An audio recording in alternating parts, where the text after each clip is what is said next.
Hi folks, in this video I'm going to show you how to take a set of measurements which you should already have from the last video and turn it into a pattern diagram for a simple Viking age tunic or dress. Now when you first start making your kit, it can be really overwhelming, especially if you haven't made any clothing before. So what we're going to do is we're going to break down the garment into its component parts. We'll talk about how to size each piece to make sure you're making a garment that fits you. And then I'll show you how to put it onto a pattern diagram template that you can use as a quick reference when you're cutting out. We'll also look at how to make a neckline template. This is going to help you get your neck hole in just the right position, not too far forward, not too far back, and so that it fits your neck really nicely. And then at the end, we're going to look at a few plans for how to cut out from your fabric to make sure that you can get everything you need out of the fabric that you've got, or to help you decide how much to buy.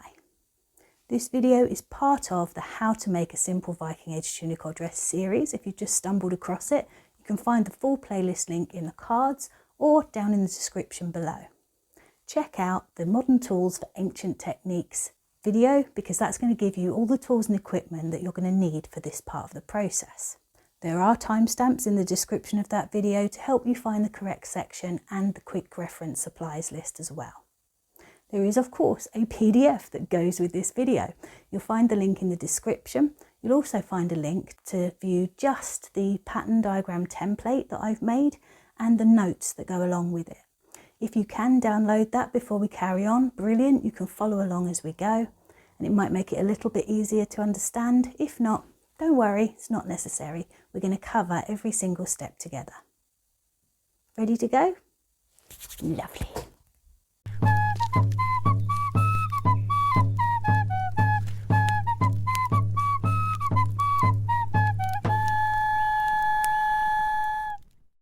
Okay, so there's a few things to say before we get started making our pattern diagram. Firstly, what is a pattern diagram and why do I want you to make one?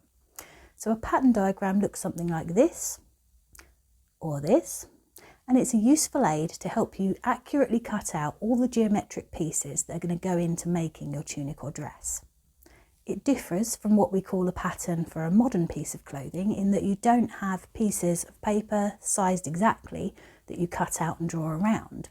Instead, you have a diagram with guides to how you're going to cut each of the geometric pieces, the squares, rectangles and triangles that are going to go into making up your garment. This process is possible because simple Viking age clothing is very much based on these geometric shapes. We do see more complex tailoring coming in some of the more popular trading centres and later on in the period. However, you don't need those sorts of skills to make your basic Viking age kit. So learning this patterning process will allow you to accurately size garments to individual people and make kit that you can wear throughout the Viking age. This method works for both underwear and outerwear.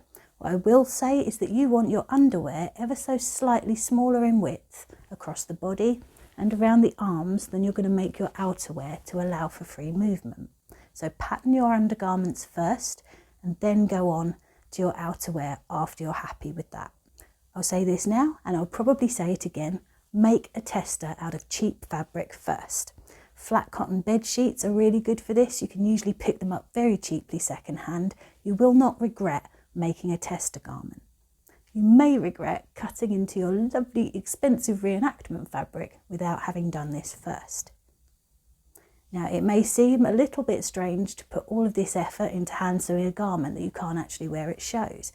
However, the skills and knowledge that you're going to gain from this process are invaluable. You may decide that you're going to skip most of the finishing stitches inside. That's absolutely fine. But what I would say is practice hemming your neckline, especially the keyhole slit. Practice the hem around the bottom as well, especially pinning it and getting it nice and even. And practice this bit here. Getting the gussets felled nicely is a little bit tricky. It's probably the trickiest part of the whole process. So practice that on your tester garment before you go ahead and make your real one. Please believe me, you won't regret it. The method that I'm going to show you today is how I personally pattern my pieces for Viking age tunics and dresses. It's a method I've come to after 6 years of experimentation, both successes and disasters, and it works well for me. I hope it will work well for you. Please take from it what does work and feel free to adapt it where you want to. Once you've got this basic method down for making this very simple shape, you can use it as a base for making more complex garments later.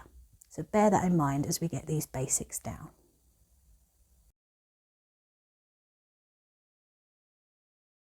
Seam allowance, shortened to SEA, is the extra fabric left on the insides of the garment after sewing, which is usually felled down to add strength to the seam. This must be added in when you're patterning, or the resulting garment will be too small. Ease, shortened to E, refers to how much extra fabric is used over the body measurements to make the garment comfortable to move in. For simple garments, you'll be working with positive ease, i.e. additional width or length. Felling refers to a seam treatment which gives a flat, strong finish to the raw edges of the fabric. The seam allowance is folded in half and whip stitched down onto the fabric, enclosing the raw edges to prevent fraying. For more information on hand stitching, please see my guide to stitches and seam treatments here. Warp and weft. When fabric's being woven, the vertical threads which hang down are called the warp threads, and the horizontal threads which pass over and under the warp are called the weft. Grain and bias. Grain and bias refer to the orientation of the warp and weft threads. When cutting, to cut with or along the grain means to cut horizontally or vertically across the warp or weft. To cut on the bias, you cut diagonally across the warp and weft. This affects how the fabric hangs and moves on the body.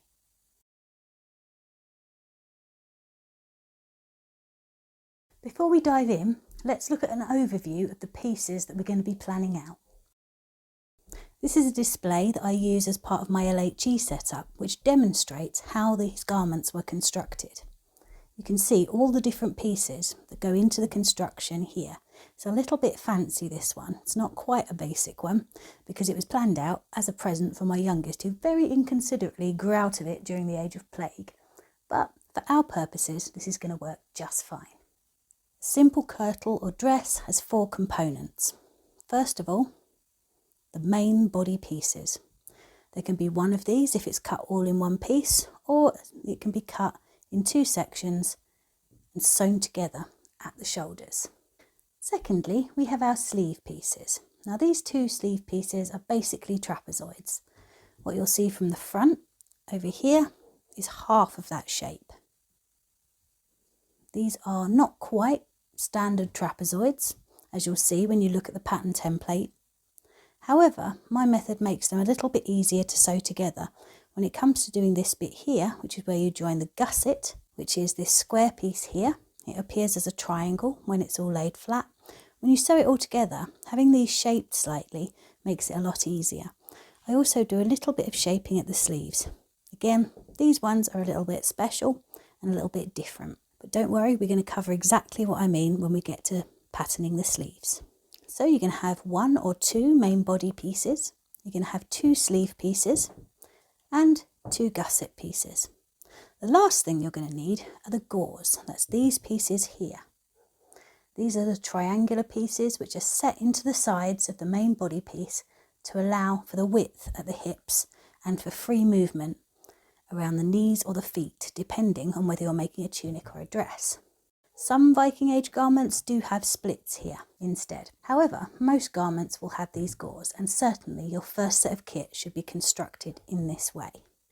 Now, hopefully that LHE diagram made sense, but if not, here's the layout as it will all be sewn together, all the pieces as little squares and triangles and things. You can see you've got your main body pieces here, your sleeves are going to be attached either side in the middle, your gussets go under here. This bit's sometimes a little bit tricky to get your head round. If you see on this square, these 2 sides are going to be attached to the main body front and the sleeve front. Get rid of those. What do you do with these other 2 sides? Well, they will end up appearing over here. The other half of the square will end up in place just here, with one side being sewn to the main body piece back and and one side being sewn to the sleeve. Then you've got your gauze, 4-pieced gauze. This is what you're going to end up cutting.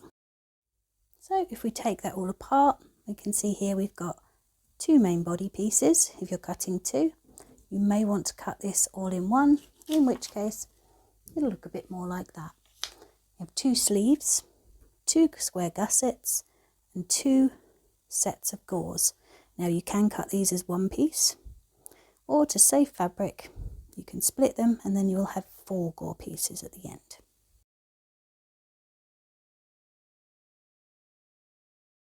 Now before we get started on this process, you're going to need a template to fill in. You can use this ready-made one that's provided with the PDF if you wish. The download link's in the description, or you can draw out a quick sketch which looks a bit like this. You've got a rectangle for your main body piece, a trapezium for your sleeve, a little square for your gusset so you don't forget those, and if you're using pieced gauze you're going to have a very rough triangle. That is dreadful, my apologies. More like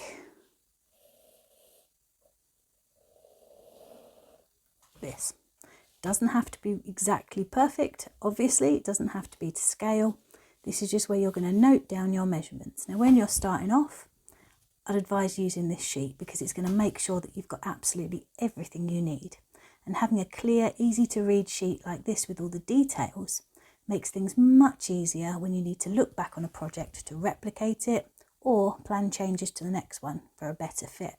When you've been doing it a while, you'll have a notebook full of these random things with little squiggles and notes and lines drawn on it, and what am I going to do there, and oh, I think I'll make this sleeve pointy. All sorts of interesting things like that that you can vary your diagrams to later on once you've got the hang of these basics. So whichever method you're using, draw yourself out a template or grab one of these and we'll get started.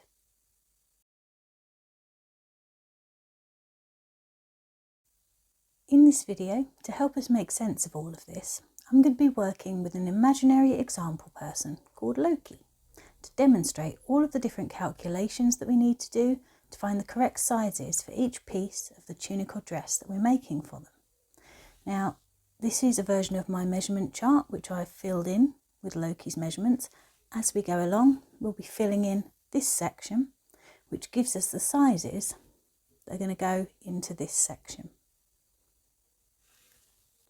The details of how each one is worked out with the right seam allowances in ease will be covered step by step, and there are quick reference reminders on the pattern template note sheet. For this example, I'm working in inches. If you prefer to work in centimetres, that's absolutely fine, but please remember to adjust the seam allowances and ease values. Half an inch is about 1.25 centimetres, an inch about 2.5 centimetres. So just have a play and see what works for you. Whichever seam allowance you choose, stick to that all the way through. It makes things an awful lot easier.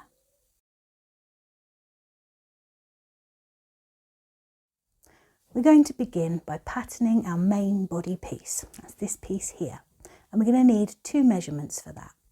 Firstly, we're going to need our shoulder to hem length. That's the first measurement that we took in the measurement video. That'll be different depending on whether you're making a tunic or a dress, A1 or A2. Whichever you're making, that's the measurement you need. Secondly, we're going to need something to guide the width of this piece, and for that we're going to use measurement B, which is the full chest, or measurement C if that's larger. Remember in the measurement video we talked about whether we want to pouch our tunic over our belt or not. If you added in some extra for that at that point, lovely. If you didn't do that but you want to, add that in now.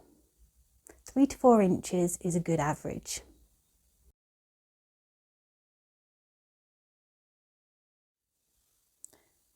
If your main body piece is just one piece with no shoulder seam, length 76, that's shoulder to hem twice on this guide here, you need to add your 2 hem allowances at the bottom for either side, so your front hem and your back hem. There's no shoulder hem needed.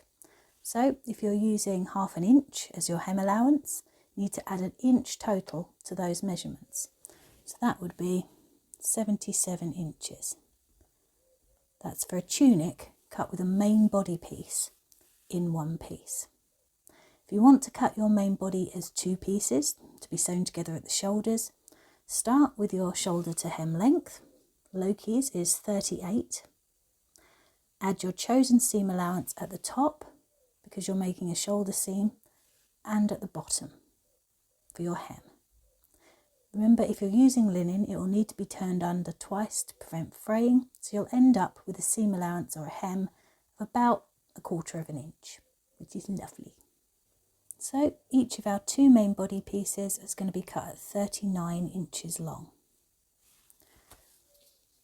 So on our diagrams, we're going to be marking this section here, and we're going to be marking in 39, and I put the 77 for the all-in-one piece in brackets if I haven't decided which way I'm cutting yet.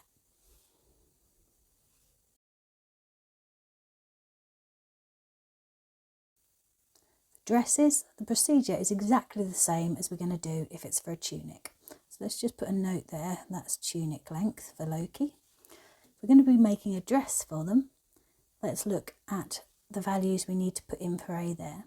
So their shoulder to hem distance, which is this one here, A2, in this case is 56 inches.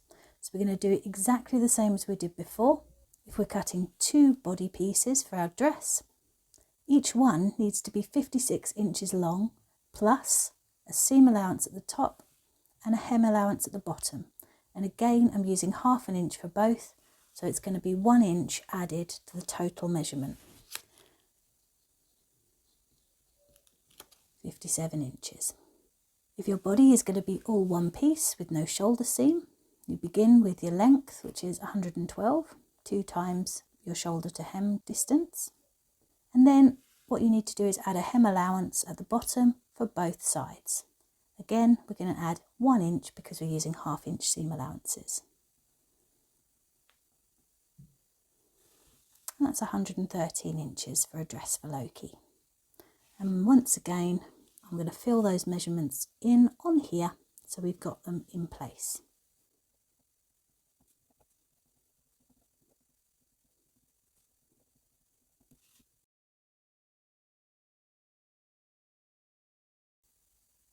Now we're going to look at calculating the width of our main body piece. Now for this you're going to need either the chest circumference or the waist circumference, whichever is larger. In LOKI's case, it's the chest circumference, and they have a chest circumference of 40 inches.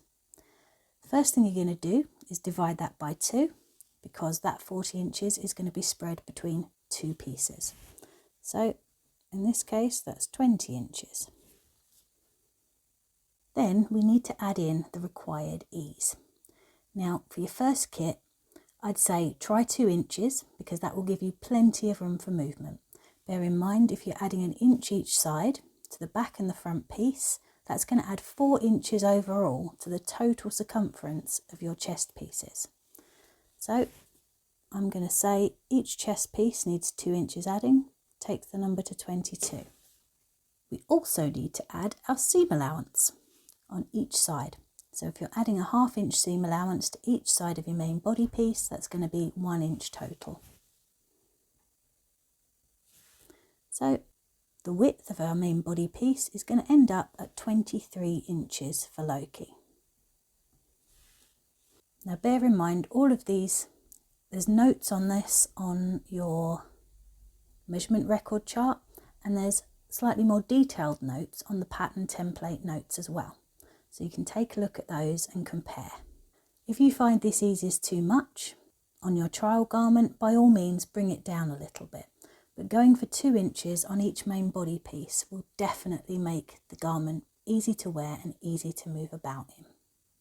So to recap, we're using measurement B, that's the full chest circumference. I'm going to divide it by 2 to spread it between 2 main body pieces. That gives us a value of 20. Then we're going to add our 2 inches of ease. and our 1 inch seam allowance. And that is how you're going to get the value that you're going to put in here.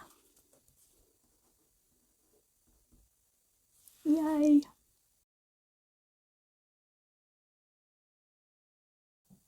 Now we've finished with our main body piece, we're going to move on to patterning the sleeves.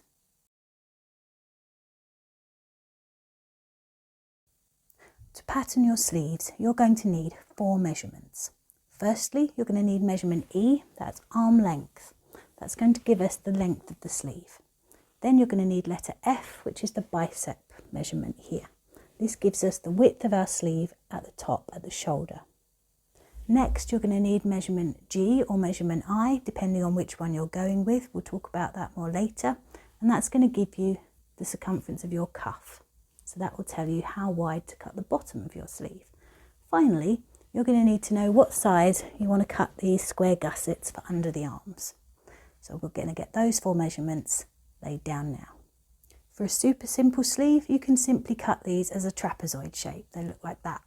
However, the method that I use uses some shaping to make the process a lot easier when it comes to sewing it all together. And we'll cover that in more detail as we go along. The size of your gussets is personal preference. It's going to depend how much extra room you need. I recommend starting off with a 4-inch gusset. This will give you a 3-inch finished gusset. And you can work from there if you'd like a little bit more or a little bit less once you've made your tester garment. Make a tester garment, people. Let's get started.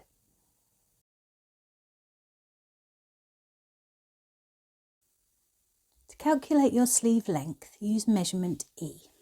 You'll find that here, arm length to thumb joint. On LOKI, it's 21 inches. You need to add 2 lots of seam allowance, one at the shoulder for the shoulder seam, and one at the cuff as well for your hem. Again, I'm using 1/2 inch for both, so I'm adding 1 inch to the measurement that we've taken. And I'm making the sleeve length 22 inches in LOKI's case.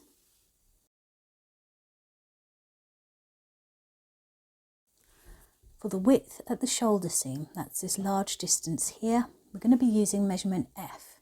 This is the flexed bicep measurement. We're going to add 2 inches of ease to that measurement plus seam allowance for each side. LOKI's bicep measurement is 14 inches. We're going to add 2 inches of ease on that. And then we're going to add our seam allowance on top.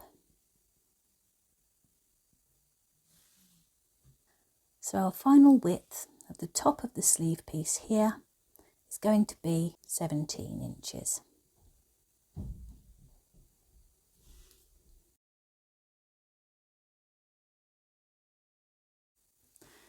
Now, you'll notice here that this is a slightly odd shape for what you might be expecting for a sleeve.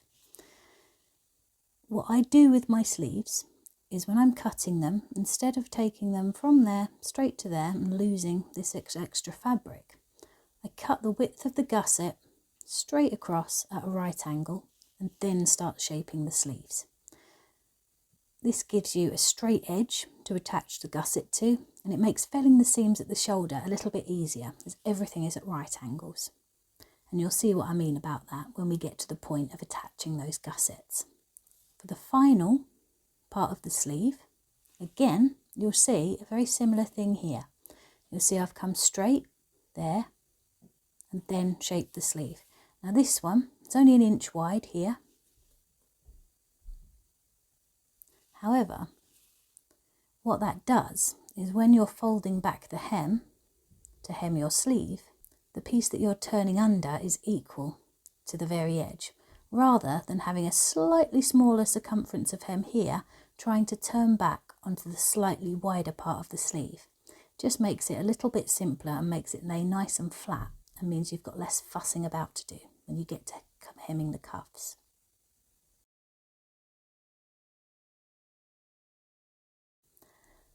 For the width at the wrist, there's 2 choices.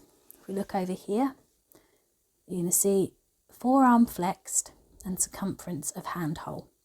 Now, most Viking Age garments were made with close-fitting sleeves, and going for this option will guarantee that your sleeve length will be spot on, because what happens, if I show you on here, if you have a sleeve that is just about big enough to push your hand through, however long it is, it will sit at the wrist like this. It won't fall down, because once you've got your hand open, that circumference is no larger than your hand. Some folks prefer to be able to push their sleeves right up. Can't do it on this one because I've made it to the handhole size rather than the forearm size. If you are wanting to be able to push your forearms up, no. If you are wanting to push your sleeves up past your forearms, you need to use the forearm measurement to size the end of this sleeve. Whichever one you want to use, the calculation is the same. So let's start off with Loki's circumference of handhole. It's 10 inches. We need to add a tiny little bit of ease to that. So I'm going to add just 1/4 of an inch of ease and my seam allowance of 1 inch. So that width at the bottom of the sleeve there is going to be 11 1/4 inches. Now this can be a little bit tricky, so to 11 1/2. Either one of those is going to get you sleeves that you can get your hand through and won't fall down over your hand if you get the length of the arm a little bit off. When you're using the forearm, because you don't have that cinched in sleeve to sit there, you may find that you want to wait to hem the cuffs until you've tried the garment on, because it may come out a little bit long. If you're using the forearm, again, the calculation is the same. You're going to add your tiny bit of ease and your seam allowance. So that final value then would be 12 1/4 to 12 1/2. Once you've done all those calculations, you can fill the values in on your template. So for E, we have 22 inches. That's the length I'm going to cut the sleeve piece. Then for the top part where the shoulder seam is, we're going to make that 17 inches. That's going to allow for plenty of movement up at the top of the sleeve. In this case, we're making Loki's garment to fit his handhole size. So this will be 11 1/4 to 11 1/2.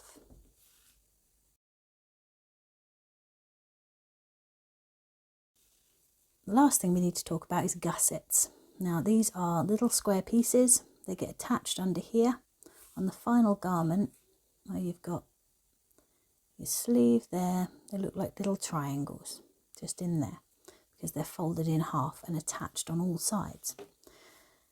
I recommend starting off with a gusset width of 4 inches.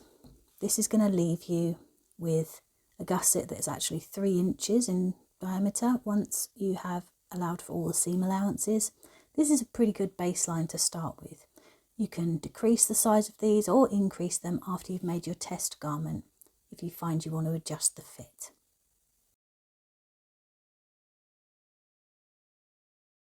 So we've patterned our main body piece and we've patterned our sleeve piece and decided on the size of our gusset. The last thing we need to do is plot out our side gores. These gores are triangular pieces that are set into the side of the garment to allow for a nice fit over the hips and to allow for free movement. Very important part of the process and the trickiest part to get right. Don't worry, we're going to cover it step by step now together. We're going to look at how wide you need to make your gores to make sure that you can move freely and that the garment fits over the hips. We're going to look at how long you need to cut them out depending on whether you want them to start either directly under the gussets or at the natural waist. And then we're going to look at a handy length that you can use when you come to cut them out. I use pieced gores. That's gores cut in 2 pieces because it's really good for saving fabric, and they can be cut out of a rectangle of folded fabric. It makes it a lot quicker and easier. Now if you want to cut your gores as a single piece, we will cover that as well afterwards. It does use more fabric and that's why I go for pieced gores. Most garments when you're making basic kit are going to have 2 gores, 1 each side, nothing in the front and back. Basic kit, that's what you want to aim for. Having front and back gores is great if you're creating a specific garment or if you're looking to make a more wealthy kit. However, for your basics, we're going to stick with the side gores. I'm going to show you my method for cutting out pieced side gores that saves as much fabric as possible. Let's get started.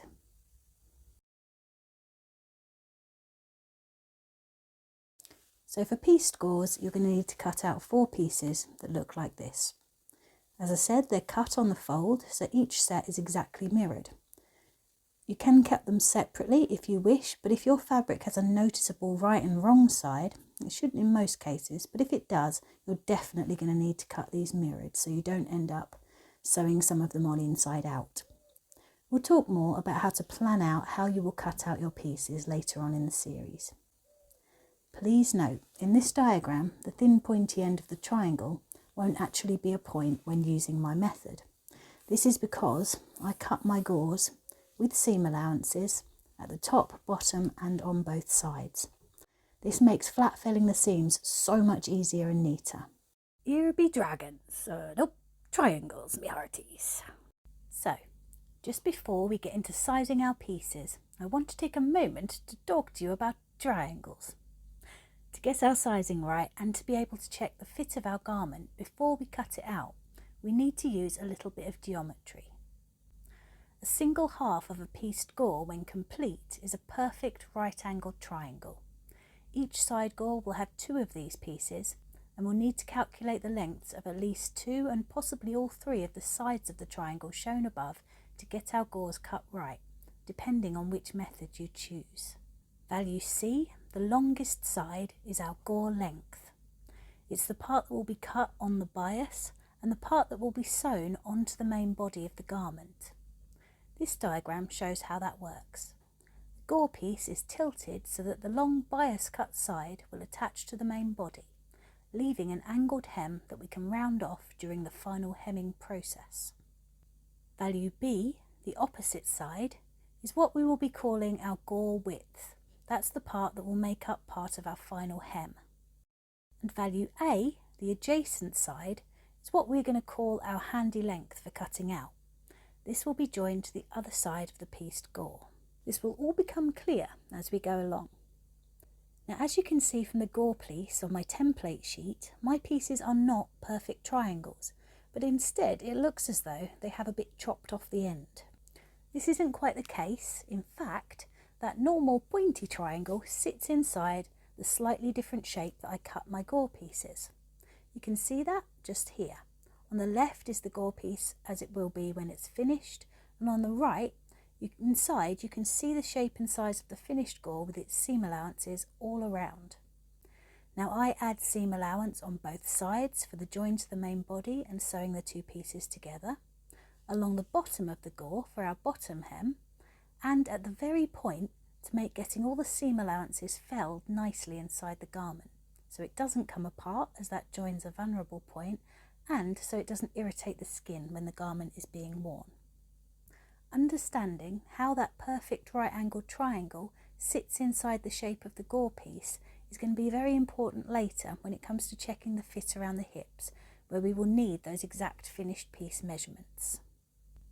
Whole gore pieces are patterned as isosceles triangles before the seam allowances are added, and use the same calculations when determining their size. In this case, your finished gore shape would essentially be a symmetrical pair of pieced gore right-angled triangles drawn together to make a single isosceles triangle. With seam allowance added on all sides as before, you get a sort of skinny trapezium. Cutting them this way leaves one less seam to sew. However, these won't fit so neatly into a rectangle for cutting without leaving some wastage, so it's a trade-off of time versus fabric waste. Now that mathsy bit is out of the way, let's get on to finding the right sizes to put onto our gore piece template. Okay, to determine the minimum width of your side gores, all 4 of them, to allow for free movement, that's letter B in the diagram we just looked at, you're going to need measurement K. On LOKI, that measurement is 56. We're also going to need the main body piece width. So that one that we calculated up here, letter B, 23. What you need to do is take away the seam allowance so that you get the finished main body piece width, not the one with the seam allowances. And that for us was 22.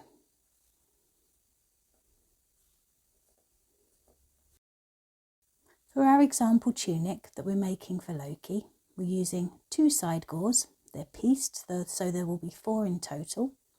There's no front and back gores, so we'll just keep those up there for a moment. Hopefully you've watched the measurement video and you know that to get your circumference of longest stance measurement, you need to measure with 1 foot in front of the other in fighting stance to the furthest extension you can, measuring around the outside of both knees. This is the minimum that the total finished circumference of the hem of your garment needs to be. For dresses, you're going to measure around your full stride length, around your ankles instead. To start this calculation, we're going to take away the finished width of both body pieces. So we're going to double this to 44, because that is how much room those body pieces on their own are going to give us. So we need to take that 44 away from 56.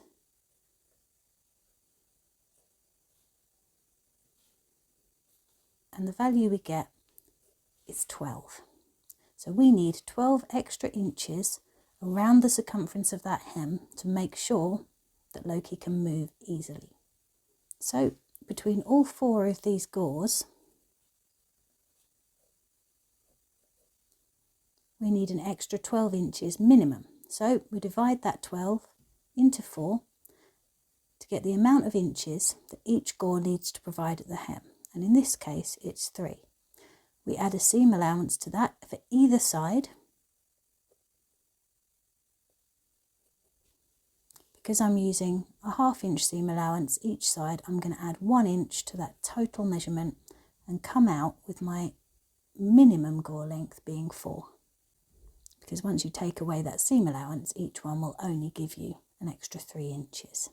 Remember, this is the minimum width. You can go wider if your fabric will allow, and I'd suggest you do, at least by a few inches, to make for maximum comfort. Remember to make your undergarment gores ever so slightly narrower than your overgarments. Not only does this make for a better fit, it makes sense in a society where fabric production was so labour intensive and only the very rich would have money to spend on ostentatious underwear that only they would see. However, extra width in your gores and more of them in your outer garments was a sign of wealth. We've got examples of garments with gores in the front and back as well as the sides. However, for this basic kit, we're going to work with a side gore on each side and make them pieced as well, because that saves fabric when we're cutting out. So at this point, we'll make a note of that here.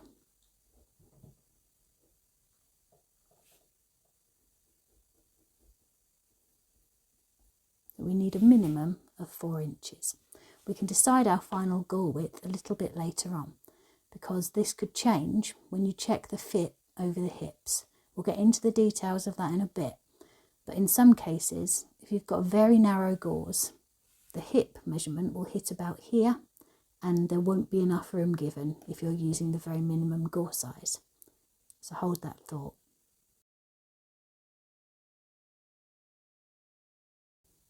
To calculate your gore length, that's letter C on our triangle, the longest side that we're going to cut on the bias when we do our cutting out, you're going to first need to decide where you want those gores to start on the garment. There's 2 options. You can start up under the gusset here, from where that starts, or you can start at the natural waist. Now, most tunics and dresses will start at the natural waist. The idea of these gores is to give extra room over the hips and to make sure you've got plenty of free movement for your feet. However, if you're working on a garment for somebody who's proportionally larger around the hips, or somebody who's likely to become pregnant and needs a little bit more extra room around the torso, then starting your gores up under the gussets can give you that extra room that you need. We're going to talk through how to plot out what this length should be, and we're also going to talk later on in another section about checking that you have enough room around the hips. So first of all, let's look at getting these basic calculations, and then later on we're going to learn how to check that these are actually going to fit our person well.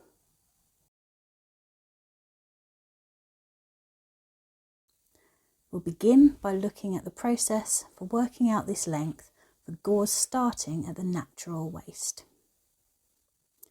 You're going to need measurement J, which is your shoulder to waist measurement over here.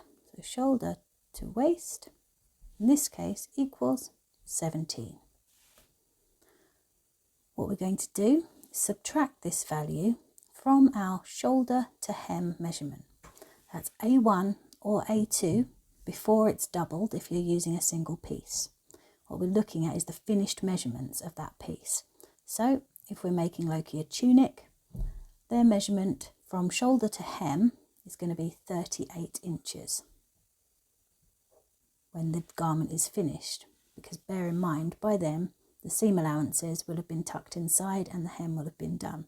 So that final length will be 38 inches. This is the same procedure if you're making a dress with waist gauze as well. So in this case, on a tunic, the gore length that we are left with, we get by taking 17 away from 38 for a value of 21 inches, and then adding our seam allowances. Using a 0.5 inch seam allowance, that means 1 inch because you're adding a seam allowance on both the top and the bottom, giving us a final value of 22 inches. So on your template, you're going to write in your gore length. This is the one we're going to cut on the bias diagonally, and that is 22 inches. Now, why are we putting that on the bias? This bit here is the part that's going to be sewn to the main body piece. This cut line here is just going to be sewn to itself on the other side. Why are we doing that? Having the bias cut part attached to the part cut on the grain of the body piece, and these two marry together, means that you're going to avoid side droop. If you were to instead sew this side onto your main body piece, you'd have two sides, both cut on the grain, lovely jubbly, but this side, both parts of this joined piece would be cut on the bias, and what can happen is that this can droop over time. So attaching a piece that's cut on the bias, slidey, to a piece that's cut straight gives you a much stronger join, and it's going to help avoid that drooping down like this. Showed you on this diagram here earlier, on this rectangle. These edges, the parallel edges here of the rectangle that you're going to cut the gauze out of, are going to be on the grain. Yes, there's an E in there that I forgot about. Which means that this diagonal cut will be cut on the bias. Your warp and weft threads run like this, and that is going to cut diagonally through them. This length can be tricky to get right when cutting out on the bias, so we'll look at ways to make it simple in step 3. At this point, all you need is to get that number calculated.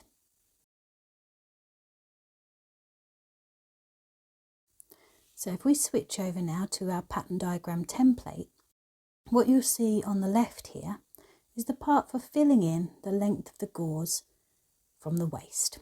So we're going to take our calculation that we just did and pop that in there. 22 inches is the full length of this piece here with the seam allowances added. Now on the other side, if you come over to here, you'll see that there is another space that says length of gauze from gusset.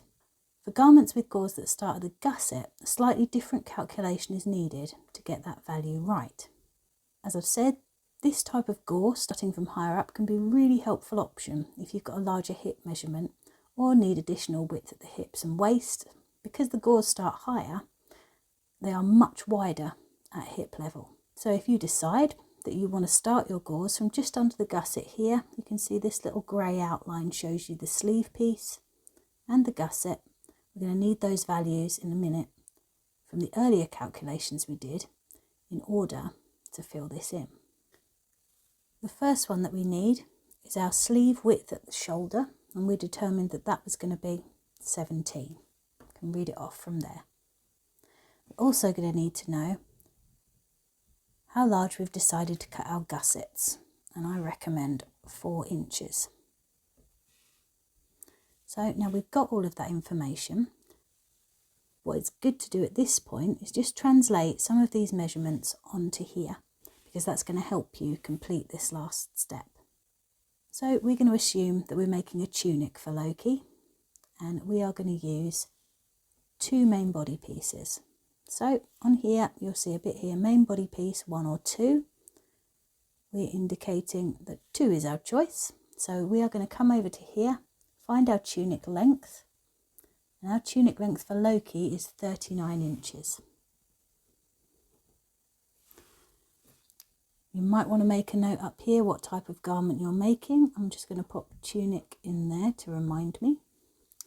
So we've filled in our main body piece length. There are going to be 2 of these, so we're going to use 39. I'm going to pop a few more in while we're here, just to make sure we've got everything covered. These 2 measurements here are taken from measurement J here. The shoulder to waist distance is 17 inches and the shoulder to hip distance is 22 inches. Now, what we're going to do to calculate this length is we're going to take the finished length of half the sleeve and the finished gusset, and we're going to take it away from this full main body piece. And that's going to leave us with that length of the gauze from the gussets. So our finished body piece length, that's without seam allowances added, is 38 inches. When we calculated the width of the top of the sleeve piece, that's used measurement F there, that calculation came out at 17 inches. Again, to get the right value here, we have to take away the seam allowance. That leaves us with 16 inches, and then we divide that in half. Because what you're seeing here is only half of the sleeve piece that carries on around the back. And that gives us a value of 8. So we're going to take away 8, which gives us 30. Then we also need to take away our finished gusset size. That's going to be 3 inches, because when we cut a 4-inch gusset square, seam allowances on all sides mean that it's 3 inches when it's finished. So we take off the 3 inches as well, and that gives us a length of 27 inches. We're going to add in our seam allowances at the top and bottom for that. For me, that's always 1 inch, as that's a 1/2 inch seam allowance times 2. And that's going to give us a final length of a gauze starting from the gusset of 28 inches. Now, for Loki today, we've decided to go with the waist, so we're just going to pop our 22 in there. And we're ready to move on to the next stage.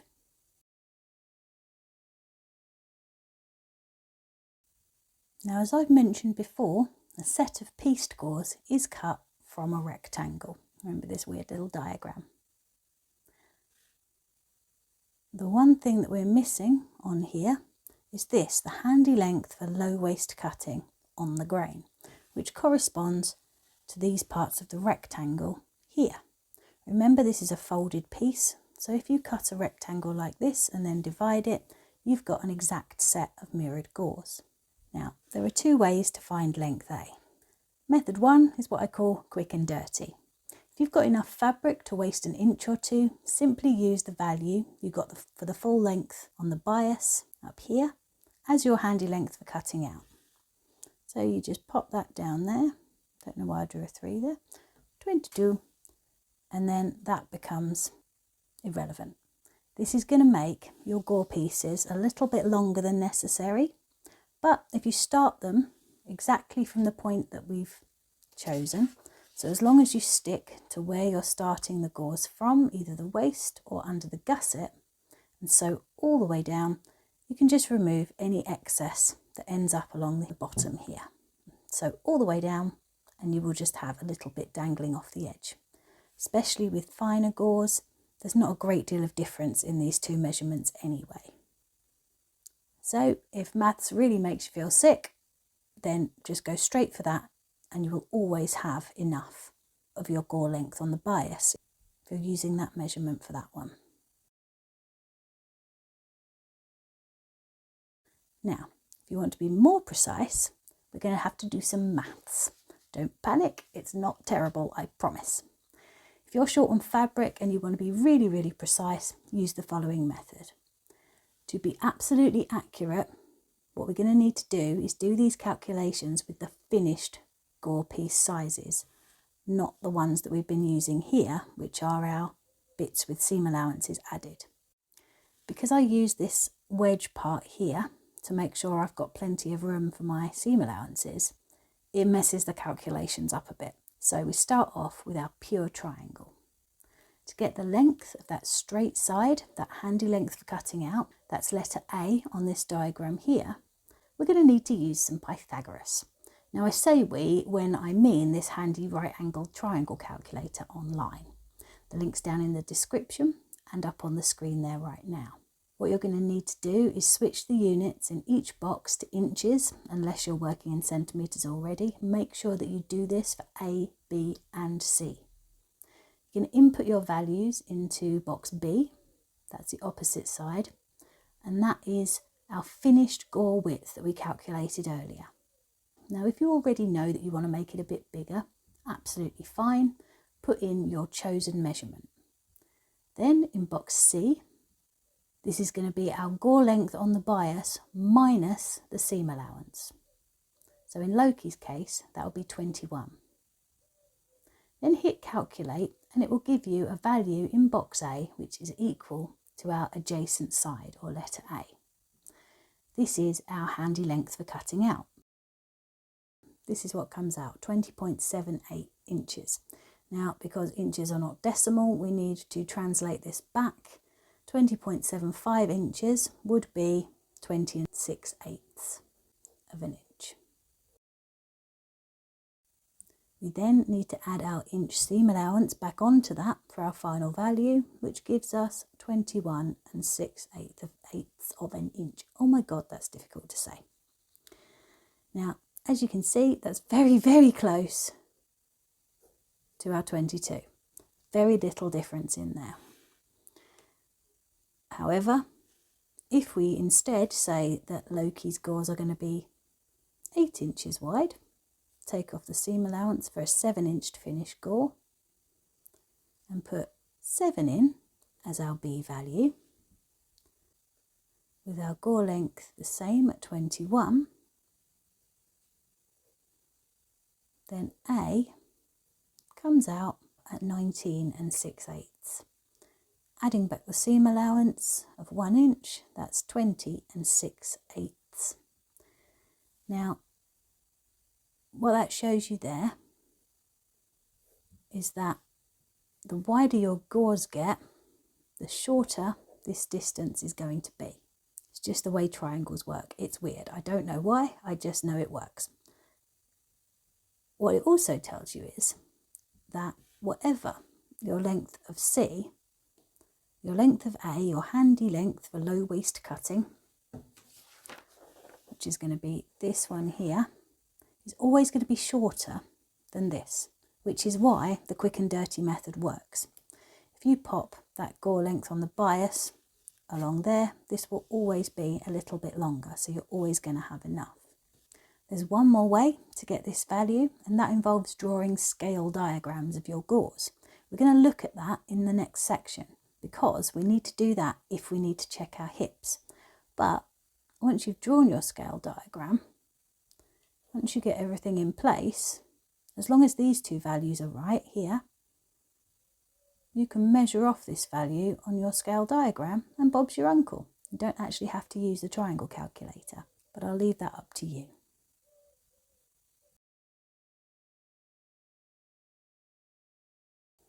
If your hip measurement is equal to or smaller than your full chest measurement, then you don't need to worry about checking the fit at the hips.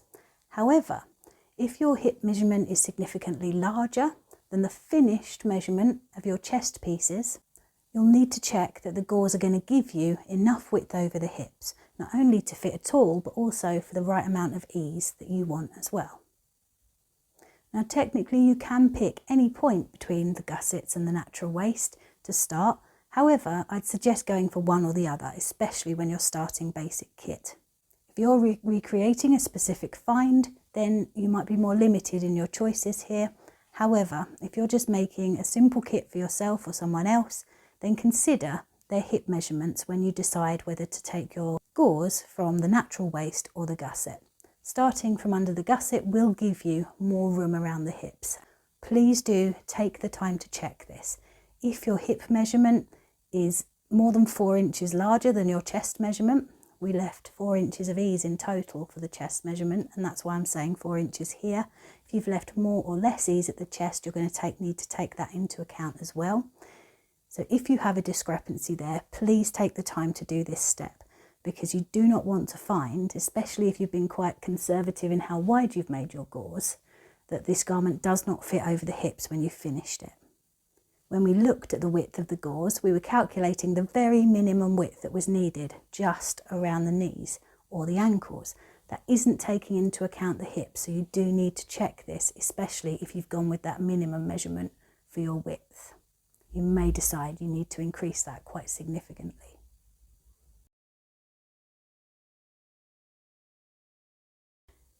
The simplest way I've found to do this is to draw out your gore as it measures on graph paper to scale.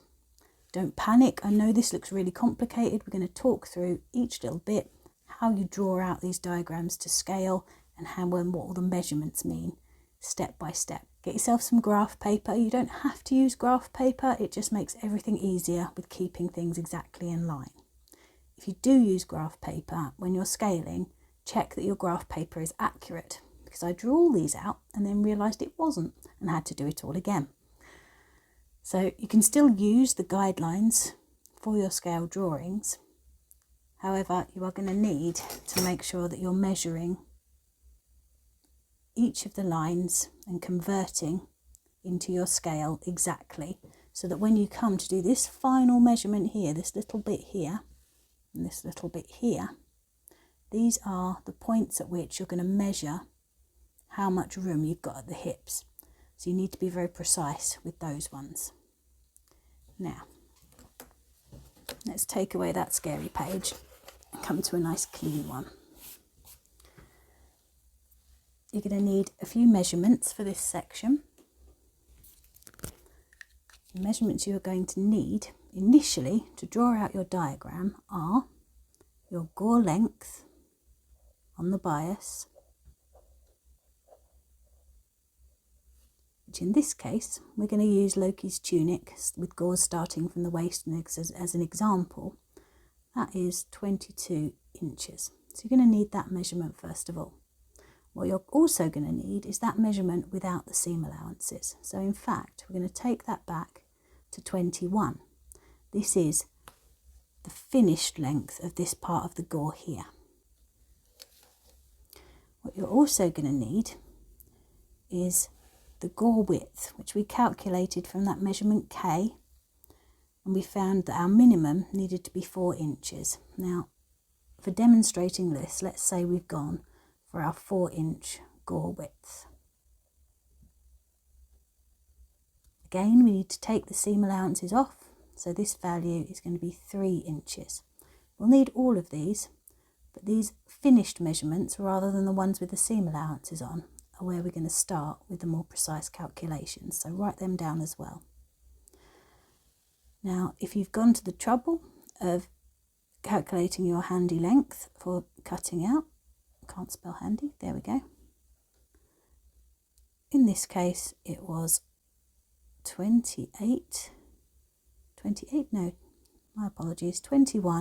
6/8. That's less important right now, but we'll pop it down there so we've got it anyway. Now, if you're cutting your gauze from the gusset rather than the waist, you're going to have different measurements here. And we'll talk a little bit more about that later. For now, let's just stick with this one and I'll show you the process.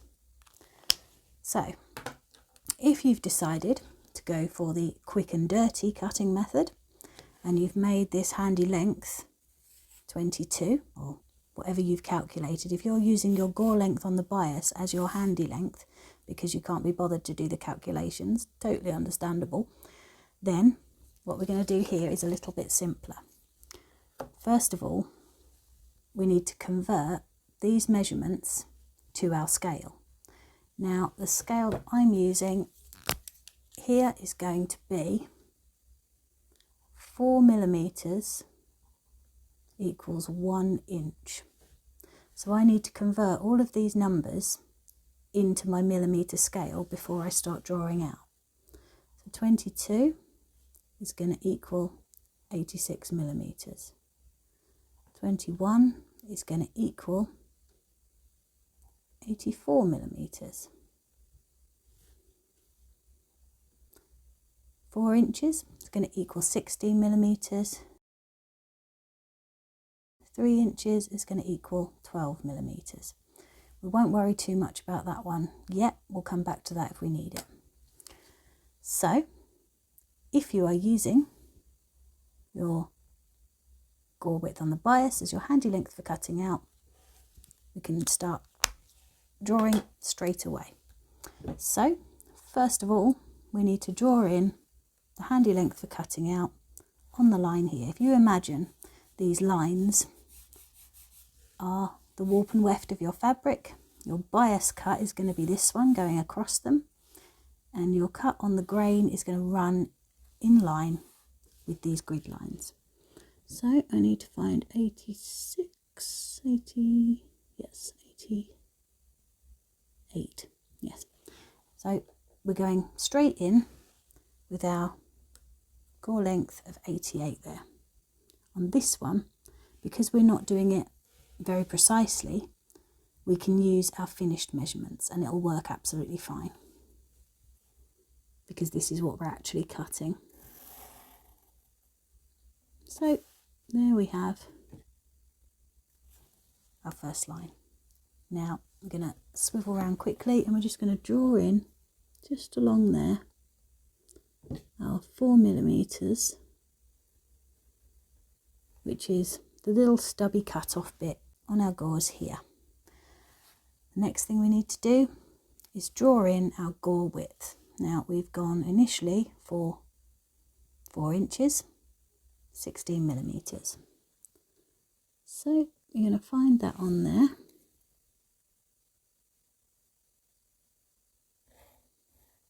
And draw that in. Now at this point it's sitting quite nicely on the scale because we haven't done any great length yet. It's only when you start extending the lines you really notice just how off it is. But for these purposes, all we're going to do now is just join up those two lines, 2 points there, to get our bias cut gore length. So if you're using the quick and dirty method for finding out your handy length and you're checking your hips, you've got your diagram there ready to go. Now, things get a little bit more complicated if you want to be more precise, because what we need to do in that case is draw out the finished gore piece first and then add our seam allowances around the edge. And that's why we've got these extra numbers here. Now, as I said, when you're working on the sort of 1 inch scale, you can just use these squares on this paper. Hopefully your graph paper will be more accurate. So I'm going to start right there. That's going to be my 90-degree point. I've come in because these are going to be my seam allowances, this side and at the bottom. So this first one is 12mm to equate to 3 inches. Now, if you haven't got access to that triangle calculator, or for some reason you don't want to do it that way, there is a way here to find your handy length for cutting out using this diagram. So instead of drawing straight up there, what we're going to draw in next is this line. So very lightly, I'm just going to sketch along just 2mm over. This is the line that we're aiming for. Now, our finished gore length, 21, so it's 84mm on this scale. So what I'm going to do is I'm going to pop my pencil just there at 84mm. Then we're going to swing the top round until it lines up beautifully with this line. Remember, this is our finished edge. This one just here will be our finished edge with seam allowance. So we're going to pop that in there. Now that point there gives us what we're going to work with. What you've drawn out in this section here, if you pop in that last line there, is your finished gore piece. That one was slightly off, so I've just tidied it up a little bit. Now what we're going to do is add in our seam allowance all the way around. So I'm going to draw up this line because it's 2mm square, 2mm equals ½ an inch, and that is our seam allowance that we're allowing. Go all the way up, we don't need to worry about getting that precise yet. What we do need to get precise is this one along here. So we're going to come along, that's a little bit too far out, that should have been a tiny bit further that way. So we're going to mark that just there. What you see here is the very point of the triangle there. You're going to come across. This bit here is going to correlate with this little bit here as we did the first time. And then we're going to come from there. We're going to draw in that seam allowance line there. What I've done here, this was my line marking the very top of my finished gore piece, and you just then need to add in the extra ½ an inch at the top there, and you can see that that now matches that one almost exactly. I say almost because this is not completely precise. If you blew the diagrams up, if you swiveled them round, made them bigger, you could get even closer to precision. However, it's really not necessary, because when we measure down, and I'll show you how to do that for waist gores and gusset gores in a moment, the measurement we take isn't going to be absolutely exact. It's just going to give you a close enough idea of whether your garment is going to fit over the hips or not. Now for the next stage in the process, we need to work out how much extra width we need at the hip, so that when we find the point to measure, we can tell if these are going to be big enough or not. Now, as you may recall, Loki's finished body pieces were 44 inches in total. That's finished. There, 44 inches. Now, in our example, Loki's hips were 44. So you wouldn't even need to do this step, but if Loki's hips are 48, then we need to do this check. So we're going to take the finished body width from the width of the hips. In this case, that leaves us with 4 inches. And then we need to divide that by our number of gores. Now, if you're using the two-side gores with the pieced method, that's going to be divide by 4, because you're going to have 4 gore pieces. And that will equal 1 inch per gore piece. I can't spell piece, I always spell it wrong. 1 inch per gore piece plus seam allowance. My seam allowance is ½ an inch each, so you're going to add 2/2 of an inch, 1 inch, to that number. And 2 inches is the number that we're looking for when we find the point to measure across at the hips. So now we've got that number. There's one more calculation we need to do before we can put all of this together and check our hip width. Those are ever so slightly different depending on whether they are gussets that come from the waist or from the shoulder. So we'll look at those individually now.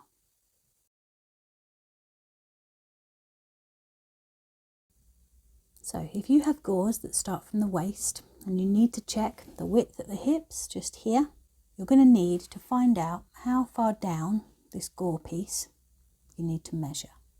And the way that we do that is pretty simple for waist gores. If you go onto your measurement chart and you look for the shoulder to waist and shoulder to hip ratios, what you're going to do is you're going to take your shoulder to waist from your shoulder to hip measurement. In this case, it's 22 minus 17. giving us a distance of 5 inches. So if the gore is coming out this way, 5 inches down, you measure. Not quite, because you have to allow for the little bit of seam allowance that's going to be tucked inside. So we're going to add 1 seam allowance to this measurement. In this case it's going to be 1/2 inch for a total of 5.5 inches. So if we come over to this delightful diagram that I made earlier, again, don't panic, it will all make sense. We've worked that out here. We've taken our shoulder to hip measurement of 22, subtracted the shoulder to waist measurement of 17, and that's given us a value of 5 with our seam allowance added of 5.5. Now, as I say, you're using a scale diagram, so you need to translate that into whichever scale you are using.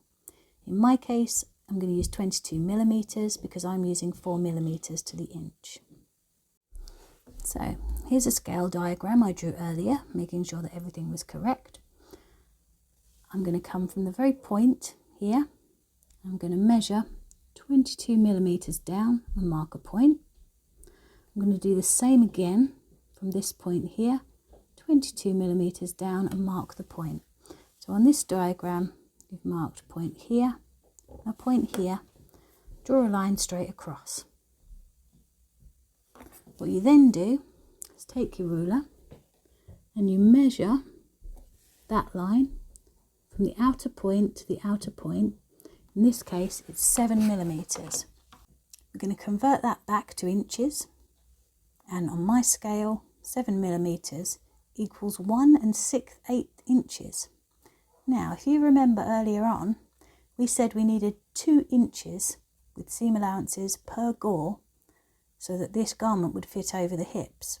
So if Loki's hips are in fact 48 inches and not 44 or less, this isn't going to fit. So we can't use 4 as our minimum gore width.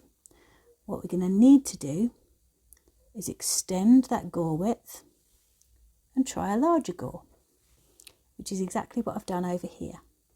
So I followed the exact same process I showed you earlier with the new measurements. I drew out that finished piece inside first. I added the seam allowances around the outside. Then once again, I measured 22 millimeters down, which equates to 5.5 inches on both sides, marked the point, joined them with a line. Then when I come to measure from point to point, what we now have is 11 millimeters, and at the scale I'm using, that translates back to 2.75 inches. This is over 2 inches, therefore it will fit. What we can also say is if you take away those 2 inches, which are the absolute minimum that we need, we're left with 0.75 inches of ease. Times that by 4, because you've got 4 gore pieces, and that gives you 3 inches of ease around the hips. So that's going to be plenty wide enough at the hips. So at this point, when you've gone through all of this, you've realised that your minimum gore width is not going to fit. You've tried a larger gore width and gone, yes, I think I like that one. Then we come back to our pattern diagram template. Minimum 4, nope, we're going to go with 8.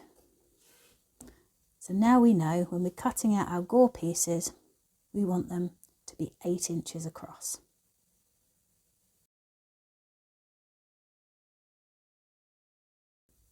To check how far down our hip point is on our gores, if we're taking them from starting under the gusset, it's a slightly different calculation. So what we're going to need is our shoulder to hip measurement. In this case, it's 22. We're going to take away half of our finished sleeve width. Now, we looked just earlier on at what that finished sleeve width was going to be. If we check on here, it's number F. Our bicep flex, the original measurement was 14. We added 2 inches of ease before we added the seam allowance. So that is going to be 16 divided by 2, because we only need to take half of the sleeve width off. that shoulder to hip measurement. And that gives us a value of 8. So I'm going to do 22 minus 8. We also need to take off the finished gusset measurement. We started off with a gusset measurement of 4.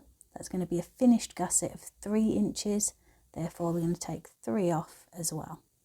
So 22, take away 8 equals 14. Take away another 3 equals 11. We also need to add back in our seam allowance. So we're going to add 0.5 inches. That's 11.5 inches that we're going to measure down. Now, as you may have noticed up here, originally I did this wrong. So we're going to do it again now, live, and make sure we get it right this time. Because originally, for some reason, I thought 22 minus 8 equaled 16, which it clearly doesn't. But I was very tired. So now we're going to follow the same procedure that we did when we were measuring from the waist, except we're going to use this different value that we've got. Converting 11.5 inches into my scale comes out at 46 millimeters. So we are going to measure 46 millimeters down. First of all, on this point, I'm going to go up there. And again, excuse my head if it pokes into shot.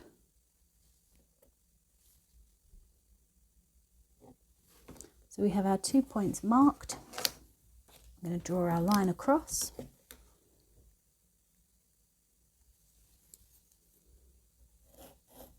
And then we're going to measure this gap here.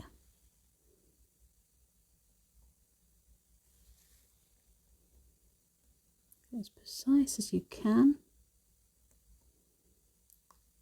On this one, when we do the measurements right, it equals 9 millimeters, not 10, which translates to 2¼ inches across. So if you're determined to have gussets of only 4 inches width at the bottom, but you have a bit of extra length to play with, you can switch this tunic around, and instead of having waist gores starting there that are too small, you can have gores starting from the gusset which just about fit. This is only going to give you around 1 inch of ease around the hips, so I'd advise going a little bit bigger. If we come over here and do that with our 8-inch gusset, we'll see the difference again.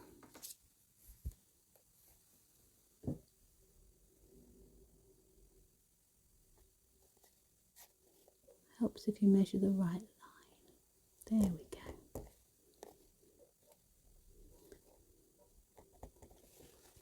Then we join our 2 lines together. We're going to measure the interior distance, making sure we're on the right one, because yes, again, I made another mistake there because I decided to do this very late at night instead of being sensible. Now this time our measurement is 16 millimeters. This translates to exactly 4 inches. So you know that you will have 4 inches of extra room per gore if you decide to take those gores from the point of the gusset instead of the waist, which is absolutely plenty of room because we only need 2. And this gives us an ease of 8 inches around the hips, and that's more than enough. Here's an example using the same scale but cutting gores for a dress from the gusset. So in our little diagram here, this is a much longer garment. Remember, these pattern diagram templates aren't to scale. So this is a dress. These gores are going to be that much longer. So you may want to do it the other way around on your piece of paper. We do exactly as we did before. We're going to use that calculation whereby we take the finished length of half the sleeve plus the finished length of the gusset away from the shoulder to hip measurement. In this case, that gives us exactly the same value, 11.5. Scale down to my scale, it's 46 millimeters. I got it right on this one. No idea why I did it wrong on the other one, but there we go. And again, I've drawn in that line 12 millimeters, 3 inches, plenty of room using the 8-inch gusset. Again, using the 4-inch gusset, we get dead on 2 inches. It's going to fit, but it will be very, very tight and not comfortable to move about in. And this is another indication of why, although we work out the minimum gusset width that we need, in fact, it's often better to choose a larger gusset width. And you can decide that based on how much fabric you've got, or you can intentionally buy more fabric to make sure you can have the gussets wider.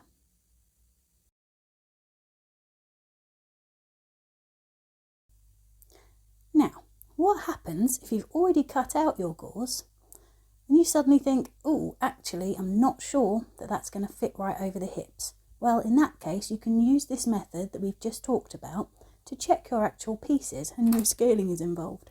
So for LOKI, we said that we needed to measure down 5.5 inches. That's the shoulder to hip measurement minus the shoulder to waist measurement, adding in our 1/2 inch seam allowance. So we are going to measure 5.5 inches down. Just going to mark that with a little clip for now. And then we're going to do the same on this diagonal piece here. Mark that. So what we now need to do is measure across from that 5.5 inches down on that side, across 5.5 inches down on this side, and that gives us 3 inches. Now we calculated that LOKI needed a minimum of 1 inch of extra room around the hip. So we've got that, we've got our seam allowance, and we've got an additional inch of ease. Because there are 4 of these Gore pieces, you can see here I've cut 4. That's going to give us 4 inches of ease around the hips and make it lovely and comfortable to move in. But what do you do if that measurement isn't quite big enough, or if it's just on and you think, actually, I'd like a bit more ease around the hips? Well, in that case, you've got 2 choices. You can see on this example here that I'm just showing you, these are the side gores in the tunic that I'm wearing at the moment, and there's 3 of them. We've got our 2 front and back gores, and then there's another one popped in the middle. Now we do have examples of that in the archaeological record, but it is unusual. Alternatively, you may wish to add gores in the front and back of the garment. These are called inset gores, and they're a little trickier to do and are not covered in this video, but we will look at them later on. This is an example of an inset gore here. The difference you'll notice here is that it's set into a single piece of fabric. So this main body piece has been cut up the middle, all the way down from the point that we want the gore to start. And then this single inset triangle has been put in. This is the same tunic here. These are pieced gores. You notice the angles are the same, but there is a join in the middle, and they start at the split where the 2 side seams meet. So your 2 main body pieces meet, and then these pieced gores have been put in this side, or the inset gore in the front is a single piece. Now, if you want to cut your side gores as single pieces, we're going to have a quick talk about that now before we move on. Single pieced gores are an absolutely an acceptable choice if you want to, however they do use more fabric and they waste more fabric because of the way that they need to be cut. If you're going to use an inset gore in your tunic, you can combine cutting pieced gores for the side and whole gores for front and back with very minimal fabric loss.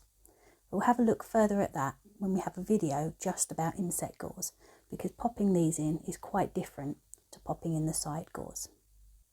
So the next thing we're going to do in this video is look at how to pattern your side gores if you want to cut them as single pieces.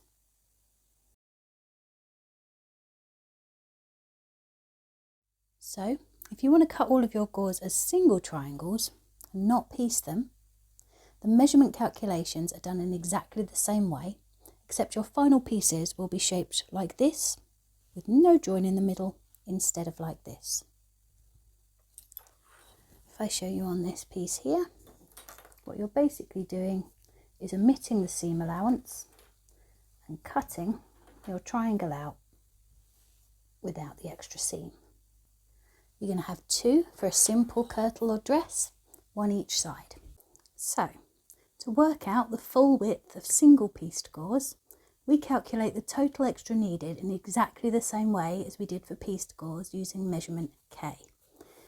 That's here on the chart. So the circumference of Loki's longest stance was 56 inches. That is the total circumference that we need at that hemline. We're also going to need the finished width of our body pieces. So we used the chest circumference to calculate the size of our body pieces. We worked out that half would be 20. We added 2 inches of ease to each piece, so that the total finished circumference of the chest is going to be 44 inches. So we need to subtract 44 from 56, which gives us 12 inches. So we need to find 12 inches spread between our gores. Now if you're only using side gores, you're going to have 2. Very quick little sketch here of the 2 that you're going to cut out. Very much not to scale, apologies, I cannot draw shapes when I'm trying to film at the same time. We're going to have 2 gores, therefore each gore is going to need to provide 6 inches of extra space at a minimum. So your minimum width of these is going to be 6 inches plus your seam allowance. For me, I'm using seam allowances of 1/2 inch, so 2 seam allowances, 1 on each side, is going to be 1 inch, and that gives us 7 inches as our minimum gore width between the 2 pieces. As I've said before, I would advise you to always go a little bit above your minimum, at least a little bit above, and as far as you can with the fabric that you've got. I would estimate, for ultimate comfort and to make sure there's definitely enough room at the hips, double it. As we found out when we were making Loki's tunic, doubling will probably give you more than enough. So say we're going to have 14. You can check your width at the hips in exactly the same way as you do with pieced gauze, except you're not going to be dividing that final measurement by 4, it's by 2 because you're using 2. The difference, if you're going to be putting front and back gauze in, so say we're going to have another 2 of those to spread this all between. If you need 12 inches between all of them, divided by 4, that's 3 inches. So each triangle would need to be 3 inches plus seam allowance. 4 would be your minimum if you're using 4 whole gores.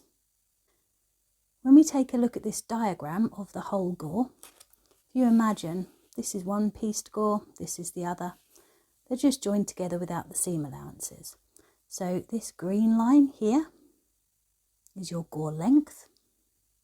In Loki's case, that was 22 inches. This black dashed line here, that's your handy length for cutting out. Whatever you work that out as, pop that in there. If you are going for the quick and dirty method, that can be 22 inches as well. And then this one doesn't matter, because as long as you're starting to put your gore in from exactly the right point, we've looked at how to calculate where you want your gores to start. So as long as you make sure that that point, just with your seam allowance down, is matched up exactly on your main body piece, then there will always be enough room here. And what you will end up with is your main body piece sitting about there, and then you trim off this excess at the end. Again, the red line is what we've just calculated here. So for Loki, we know that needs to be 7 inches minimum, but you'd need to check your hip width before you cut that out, because as we know, when we used 4 inches for this one, which is 3 inches with the seam allowances on, it wasn't going to be big enough at the hips. So you'll have the same problem with your pieced gores, and you'll need to check those measurements in exactly the same way. So if you follow my advice and go, nope, we're going to make it 14, That's more than enough room and you'll have plenty of ease at the hips.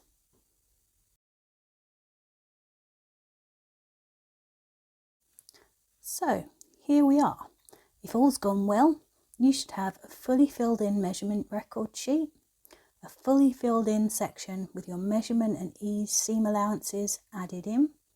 You should have a template with all those measurements plotted onto it so that you know exactly what you're cutting when you come to cut it. You'll notice with the pattern diagram template there are these pattern template notes included. This chart has notes on all of the different calculations we've just talked about so that you can remind yourself quickly if you need to. I know some of it's a little bit tricky. It's all designed to work together, the measurement record sheet, the pattern diagram template and the notes on here. All the letters used correspond with those described in the measurement chart and the accompanying PDF document.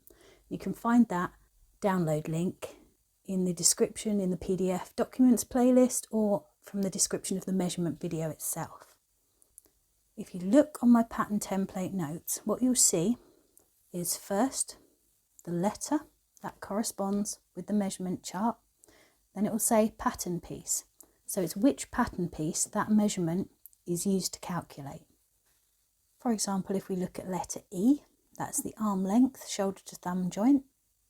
That corresponds with letter E on here, and that will tell you that's part of the sleeve and it's sleeve length that's going to help us calculate. You can pop your measurement in there if you'd rather use this one, and then you'll see the calculation column. This one here says use measurement E and add seam allowance at shoulder and hem. So, okay, what seam allowance are we going to need? You're going to pick your own. I've left my seam allowances in there just in a light grey shadow to remind you. You can use that or you absolutely can pick your own. For a sleeve piece, it doesn't need any ease. It does need seam allowance, so your final measurement will go in here. Let's look at main body width. So again, B, chest circumference. C, if you're using the waist because it's larger, use the chest formula above. So we're going to stick with B. Our main body width, we can pop that measurement in there if you want to. Then you're going to look at the calculation. Divide chest measurement in half. So if it's 40, it comes down to 20. Add ease. Look in the ease column. Does it need any ease? Yes, approximately 2 inches. Now that may be a little bit too much for some people. It might not be quite enough for others. This is why I always say make a tester in very cheap fabric first, so that you can see if this method is going to work for you and your body shape. So we're going to divide that in half. We've done that, that's 20, add ease, approximately 2 inches. 22, yes, we need seam allowance, add another inch, that's where we get 23 from. Even when you've done this hundreds of times, which I almost have now, it's easy to make a mistake. So having all of these sheets in front of you makes it a lot easier to catch any mistakes and make sure that everything is exactly as you want it before you start cutting.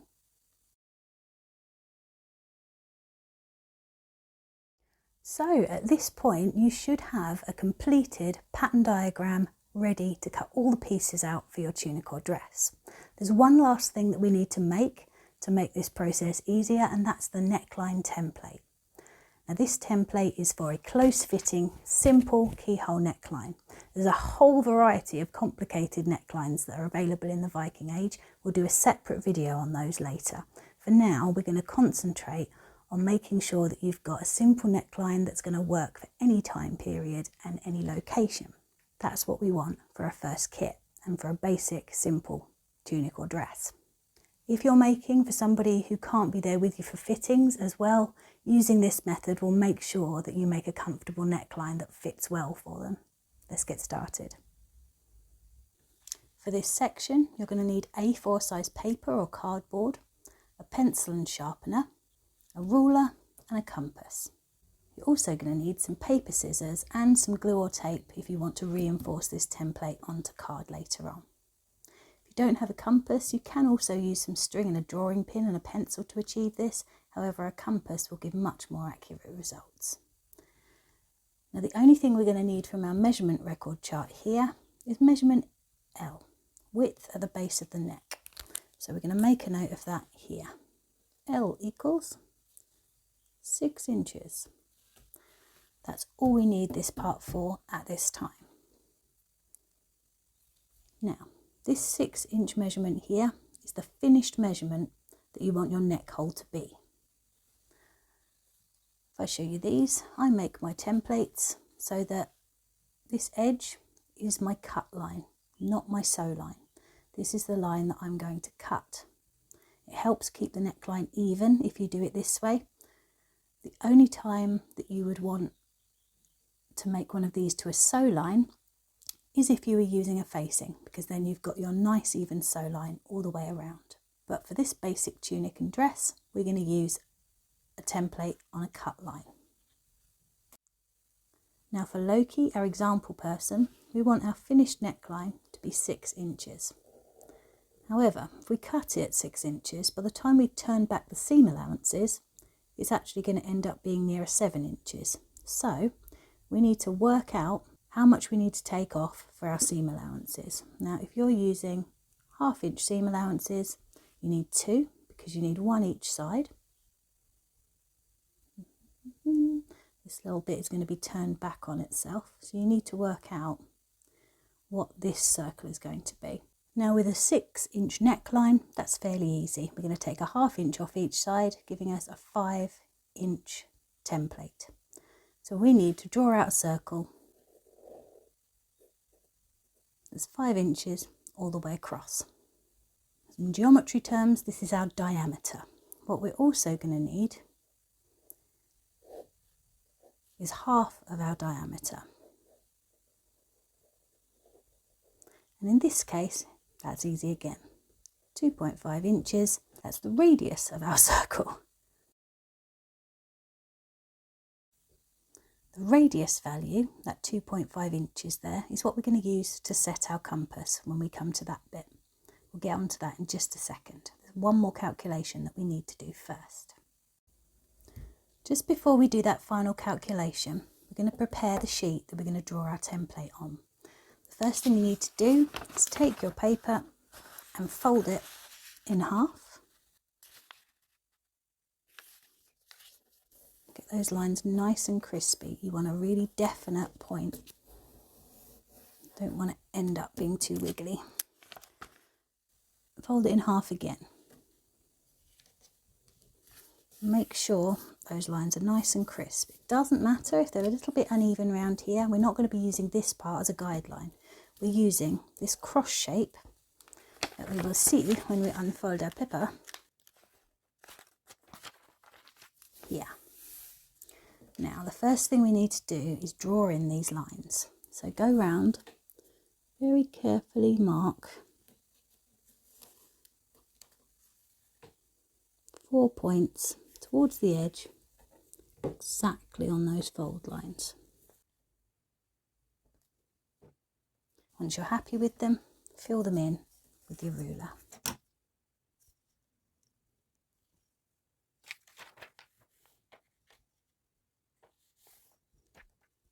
Take your time with this, make sure you're happy before you draw your line in.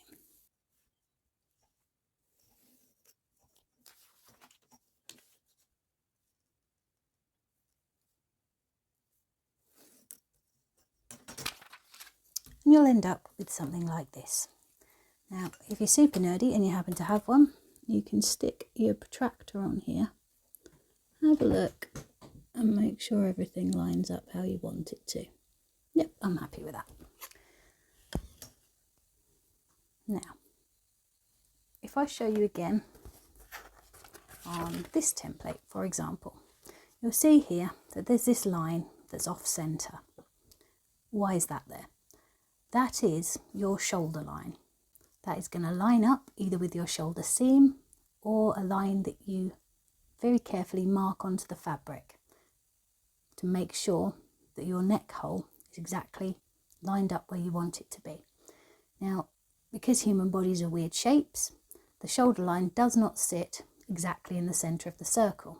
It actually sits about 1/3 across with 2/3 at the front. So we need to look at the thirds of our circle. That's the last calculation that we're going to do. So we know we have a circle that's 5 inches across. That's our diameter. What we need to find is a third of 5, which works out to be about 1.6. In terms of getting it exact with inches, I did a bit of calculations beforehand and it comes out at 1 11/16 of an inch. This is where working in centimetres can be an awful lot easier. If you're already using centimetres for all of your measurements, you're golden. However, if you're using inches, you can convert to centimetres for this bit if it makes this bit easier for you. It really won't make a great deal of difference in your actual neckline as long as you keep things fairly precise. So we need to mark this 1/3 distance above this line here. That is going to be important. So we're going to do that now, getting it as absolutely close as we possibly can. So we're going to count up 1 inch, 8/16, 9, 10, 11/16, just there. Working in 16ths of an inch is tricky. It is easier with millimetres, as I said before. However, it is absolutely doable if you want to stick with inches. So I'm going to mark that with a little cross just there. That is going to be the very top of my neckline template. Now, if I measured again down 1 inch and 11/16 and then another, I'd come down a little bit further than I want to, because there's an extra 1/16 of an inch floating around in that calculation. It doesn't matter. Having this line exactly on a third, if it's a few mil either way, it's not going to be a problem. So get as close as you can and then don't worry about it. Now earlier on, we said that we had 5 inch diameter, which makes a 2.5 inch radius. We need that 2.5 inches marking now. So we're going to mark down from this point that we've just created here, 2.5 inches, and that is going to be where we're going to put the point of our compass. That's the exact centre of our circle. Just because I like doing this bit. Also, mark in the bottom of your circle as well. I'll just help you check when you're using your compass that everything's lined up the way you want it to be. So we have the top of our circle marked, we've got the bottom of our circle marked, we've got the middle of our circle marked, and we have our definitively drawn in shoulder line. Now comes the compass bit. I like these. Geometry makes me happy. I'm really not a maths person on the whole, but shapes for some reason I find fascinating. Right, I've set that at 2.5 inches. That is our radius. We're going to pop the point of the compass right onto that point in the middle of our circle. Oh look, yes, it lines up beautifully. Once you're happy and ready to draw your circle in. Do this very lightly. Oh, look at that, dead on. Oh. Make sure not to put any pressure on the pencil as you're doing it. Just very lightly sketch it in at first. And then once you're happy, press a bit more firmly to get that definitive line in. When you're done, you're going to have something that looks like this. This is your top third of your circle. This is your shoulder line, which is going to line up either with your shoulder seam or with the line that you mark on your fabric to mark the very top point, dividing that one piece, main body piece, in half. This vertical line running down the middle of your circle is going to be used to make sure your neckline template is central, and it's going to be used as a guide for drawing out the keyhole slit cut line. At this point, if you wish to reinforce your template, stick it down to your cardboard before you cut it out. If you cut it out and then stick it to the cardboard, you've got to cut round again and there's more chance of it going wiggly. So at this point, get it stuck to your card if you're going to reinforce it, and then cut it out. The last thing we need to do is write in the size of this template. Now, this one we've cut is for Loki's tunic. I'm going to pop a date on it as well. So that if I come back and I need to go, oh my goodness, what size did I use? I can just grab that one. Oh yeah, I made it for Loki's tunic. Lovely. It is a 5-inch cut line template for a 6-inch neckline. If instead I used that template as a sewing line, it would make a 5-inch neckline.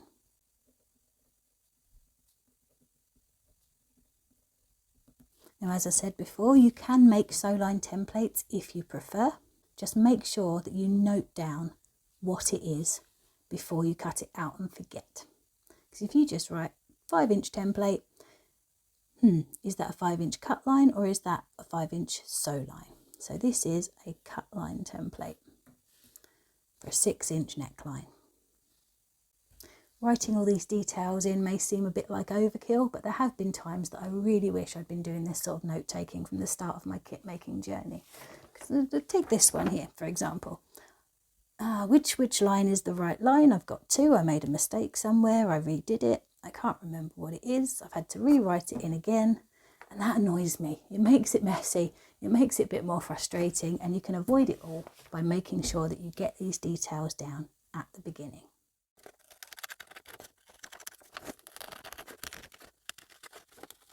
Now that's all cut out, we're good to go.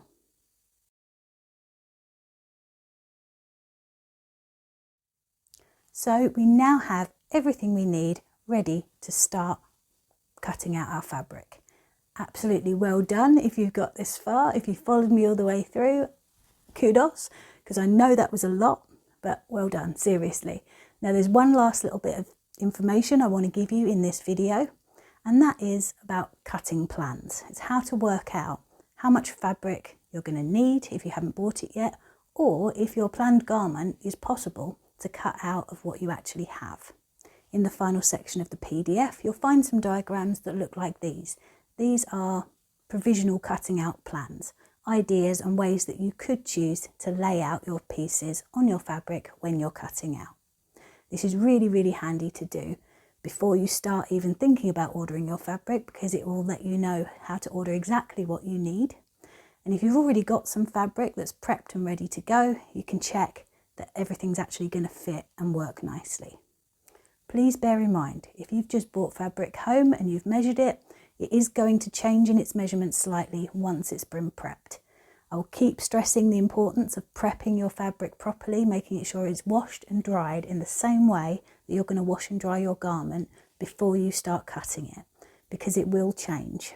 So get that fabric laundered and dried, however you're going to treat the garment, and then recheck your cutting plan before you start cutting to make sure it's still going to work.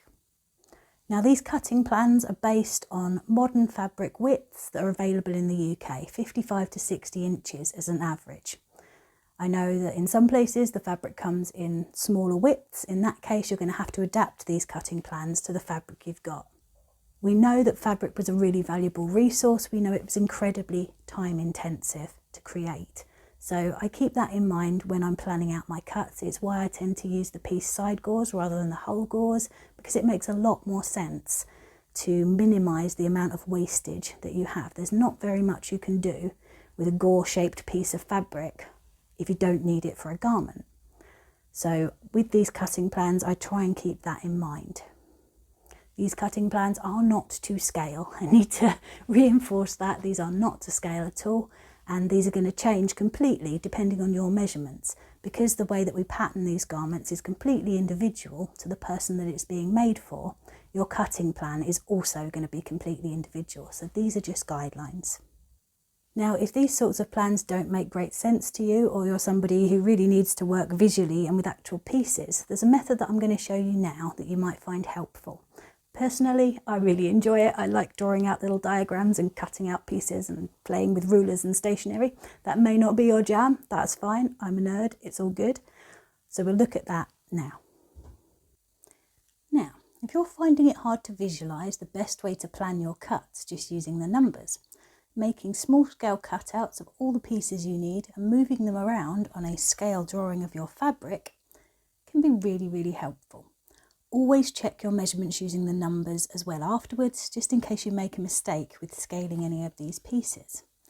What I've drawn out here is my fabric after washing, comes out 55 inches wide. I've marked down here 1 metre, 2 metres, 2.5 metres. So, for example, say I bought 2.5 metres of fabric, didn't hardly shrink when I washed it. I've got all of this to play with. If I've only got 2 metres, it's this line at the bottom here that's just possibly slightly out of shot. So what we've got here are all of the pieces that we need to cut out to make our tunic or dress. Now this is cut to the scale of Loki's tunic. So we've got our 2 main body pieces, our front and back, our 2 sleeves, the gussets. Don't forget to include those because they're really easy to miss out. We've also got our front and our back gores. So we're going to have a play with the different ways that we could lay out this layout.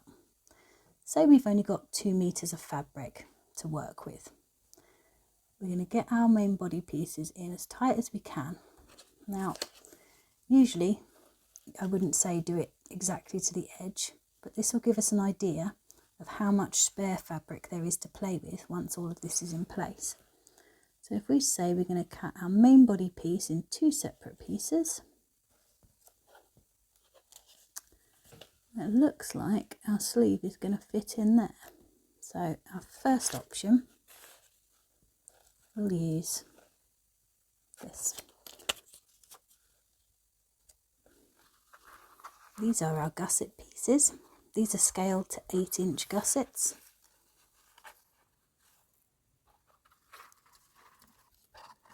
We're going to be cutting them on the fold in the middle.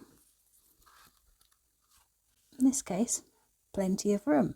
However, cutting our main body pieces and our sleeves from the top like that gives us very little. In case we've measured wrong or if our scale isn't quite right, what we'd like to see is a bit more room around all of the pieces. So let's start again. I'm going to add a bit of room around each of these. Now bearing in mind on this scale, 2 squares is about 1 inch, so it's not a lot. You want to make sure you've got enough around each bit. So this time, let's try it this way. We pop our gores in there. So looking on this layout, you've actually got a bit more to play with in terms of the size of the gores. So you could go back and make them a bit wider if you wanted to, just making sure that this line is always right. At this point, you could decide, you know what, I want bigger gores. I'm going to switch to the quick and dirty method of working out our handy cutting out length, and you'd still have gore pieces that fit. You just have a little bit extra left on at the end. So if we use this bit, pop our gores in, plenty of space around the outside. Now we need to find a space for our sleeves. 1, 2. Now, if I slide that up a little way, you can see here we're getting perilously close to our 2 metre line here. If you've bought 2 metres of fabric and actually it's shrunk up a little bit, you might be in trouble here. So at this point, instead of cutting the sleeves as a mirrored pair, so fold the fabric over and cut, we'll cut them out as 2 separate pieces, and then we're going to definitely have enough fabric. Pop our gussets in, and we know absolutely that Loki's tunic can be cut from 2 metres of fabric. As a general rule, tunics, kirtles will take 2 or 3 metres of 55 to 60 inch wide fabric for most people. The larger your chest measurement gets and the taller the person is, the larger these main body pieces are going to be, and the more of this they're going to take up, and it's going to leave less room for your sleeves and your gores. So make sure that you're doing it at the right scale for the person that you're cutting out for. Every person is shaped differently, and not every cutting plan that we've talked about so far will work for every person or every garment for that person. And that's why it's so important to do this part of the process before you start buying, prepping and cutting your fabric. And we'll cover that stuff in the next video. As another example, let's pretend in this case we've got plenty of fabric. We've got 2.5 meters. So in this case, we're going to cut our main body piece as one piece. That's going to take up all of that side of the fabric apart from a little bit at the bottom. In this case, we may be able to get, yes, I think we will, swivel around our other pieces here, and we're going to pop our sleeves in there. Now that's a little bit close. If you're cutting the sleeve folded, you might just get away with that. That's something you're not going to find out until you've actually cut your main body piece, because sometimes when you purchase fabric from a supplier, instead of it being nice and straight across the top here, it will actually be wibbly wobbly. So you may not always have exactly what you think you've got. So checking and rechecking at every step of the process when you're planning out and when you're cutting is really important. In this case, we're going to pop our sleeves there, and we have plenty of room in this remaining piece of fabric for our gores and our gussets. This gets a lot trickier if you've got larger pieces, and some of those cut diagrams that you'll see in the PDF and that I flashed up on the screen earlier are helpful if you are really struggling and short of fabric. And in those ones, one of the cutting diagrams shows you cutting the gores out from the sides of the sleeves like this. So if this was significantly wider, you could line these up like that and do a mirrored pair with the other pieces underneath here, like so. What you could also do if you needed to, cut your main body out of the bottom. That makes it easier for you. If you haven't got quite enough length here to do both main body pieces as all in one piece or as two separates, cut them out, play about with it. You may be able to tell that I really love doing all these weird nerdy cutting outs of shapes and moving things around on diagrams. It makes my brain happy. It may not make your brain happy, and that's okay. It is there as an option if it's going to be helpful for you. And we're done. Well done to all of you who've made it this far. I hope that all makes sense. If there are any bits that are a little bit tricky for you, have a look at the PDF, because the written information there should make it a little bit clearer. I know the maths bit can be a little bit difficult for some folks, but honestly, if you take it step by step, you will get the hang of it and you'll have garments that fit you every time. If you've got any questions, pop them down in the comments. Come and find me on Facebook. I will do my best to help. Now it's time for a little bit of shameless plugging here.